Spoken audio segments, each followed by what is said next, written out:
Yeah, no, thanks, Tucker. I appreciate you having me on. I appreciate you featuring this story. It's important for all the healthcare workers and nurses and doctors and first responders on the front line. No, listen, for the last several weeks, we've had like a boiler room in our EOC chasing down 3M authorized distributors, brokers, supposedly representing that they sell N95 masks only to get to warehouses that are completely empty, being told that our shipments are on cargo planes and the flights don't even appear on FlightAware. We're chasing ghosts, Tucker.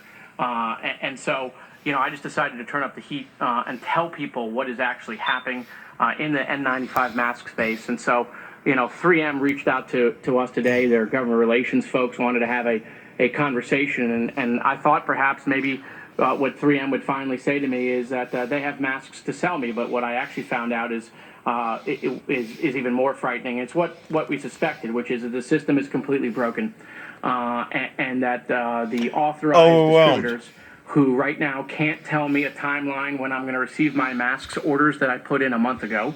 And by the way, the terms and conditions are, I got to pay for the masks and can't cancel my order, is that 3M has lost total control.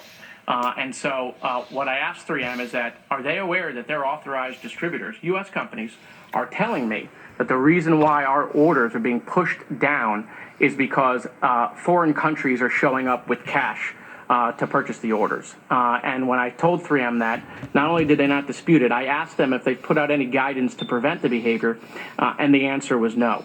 And so when I asked 3M, what is your production? They said they're making 10 million masks a week. And when I said, great, I have money, I'd like to purchase some of those, they said I couldn't, that they have no mask to sell me. And it's criminal what's happening, Tucker. And I want to say something very clear. This is not about the workers in the factories at 3M who are working 24 hours a day to try to create this life-saving PPE. This is about the executives who decided not to put America first, and it's going to have devastating consequences. So I just want to encapsulate what you said, because I just want this to sink in for the audience. You try to get an answer. You're in charge of procuring these for the first responders in Florida. You're not some guy off the street. You're a government official trying to help a state that is becoming one of the centers of the outbreak, Florida. And you basically got the runaround. So you went after 3M on Twitter, and they responded. And people noticed it, and they responded. And you said, why can't I get it? And they basically said, we have no control. Our dealers are selling some of these masks to foreign countries because they got there first or they're paying cash.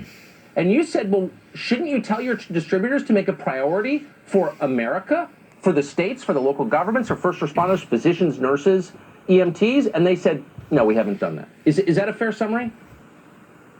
Yeah, not only is that a fair summary, it's exactly what's happening. It's why Governor DeSantis said the other day it's shady as hell, because that's exactly what it is. I mean, 3M is an ice cream store that doesn't sell ice cream, apparently. I mean, since when do we have a U.S. company who sells masks and I try to offer them money and they won't sell them to me? That, I have to go through their authorized distributors, and their only excuse is that they don't have a perfect system. Well, that's great that they don't have a perfect system, and that, I'm relegated to making deals with brokers at costs that are 10 and sometimes 20 times the actual cost of these masks, which, at the end of the day, Tucker, regardless of the cost at this point, getting the mask is the most important thing at the moment. We can't even get them. Because, like I said, we get to these warehouses. The rub is you represent Florida, and if they said to you, look, I'm sorry, Michigan got there first, or California is on the list, or New York has a massive outbreak right now, and they need these masks. I think everyone understands that. But you learned that these masks are literally being sold to foreign countries in the middle of a pandemic from which we are suffering profoundly. We're losing. And I guess Michael Roman, who's the CEO of this company, who's doing a star turn on TV, I notice, never told the distributors that this country comes first. That's just bizarre to me. It's shocking to me. And the funny thing is that is not a rumor. That's not something that was suggested. Truth. 3M authorized distributors, which there are only about 20 of those companies. 3M lists them on their website. The 3M authorized distributors are telling me this. They're specifically saying, listen, we're sorry that your order got pushed down, but there are folks showing up to the factories. There are folks showing up to us, calling us, paying cash. And when I said, what do you mean there are folks?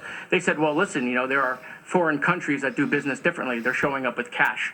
And that is the idea that an American company is selling masks away from our hospitals, away from our doctors, away from the real heroes on the front lines, is something that will long be investigated after this. But it's really criminal what is happening. That I can't, and other emergency management directors, other CEOs of hospitals Get this can't right get here. what this is life-saving PPE because a company decided to make a globalist decision and not put America first. You'd think that Thank the you. government affairs guy who called you today would have thought, this is pretty disgusting what I'm defending. Maybe I'll just send him